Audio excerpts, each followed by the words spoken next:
sathanda kuthola umbiko la kuthiwa Said Ramovich coach obekade coacha iTS Galaxy usewucoach weYanga angifuna uqamba manga le ndaba zanamhlanje zingithusile from iTS Galaxy i-team le ezansi to ukucoacha i-team one of the best teams edlala le eTanzania njobe secoach nje manje iYanga SC useyoqhudelana nocoach obekade coach iOrlando Pirates if I'm not mistaken uFaldo Davids uqoke nje namhlanje ucoach weYanga ade coach iYanga namhlanje uxoshiwe yabo uxoshiwe wasekuqokwa yena namhlanje ukuze ubone impela uthi PSL la eSouth Africa ibhola la eSouth Africa bayalibuka amakhantri la eAfrica alibuka ibhola la eSouth Africa yabo because bambonile lo coach lo ukuthi ibhola lakhe limnandi ngempela yabo bamlanda nestaff sakhe bamlanda because hayi usuxoshiwe yabo because sachaza isikhulu seTS Galaxy uthi abacabananga binaye yabo ababanganazi inkinga yena nje wavele wabona uthi azini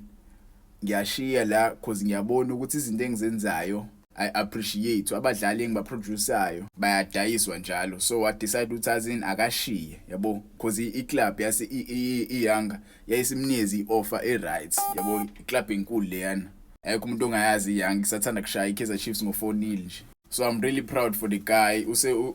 usuka kwiPSL useyocoach iChampions League manje yabo useyobange ileague. In another news ngihappy ngebafana namhlanje bafana iwine ngo2-0 kuKorea uTapelo Morena benoMaswanganye golelihle laMswanganye. What a beautiful goal bafethu. Laba bahlezi bethu uMaswanganye ayikho into uMaswanganye namhlanje ufikile namhlanje wabakhombisa ukuthi kwenziwani kubafana yabo yize ngawatholanga ama-minutes amakhulu but ulibonile la goal elishayile lapho uMaswanganye igoli la ngempela yabo abantu abaningi kumele ba-understand ukuthi umdlali nomdlali ngeke ahleze eshisa umdlali ufana njengesizini umdlali ufika ashise athi kumancane adile nenkinga zakhe mase yabuyela kwiform ubonile la goal la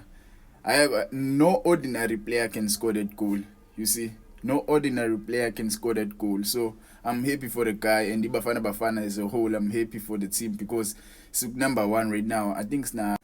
11 points Uganda na 10 points yabo obviously sesqualified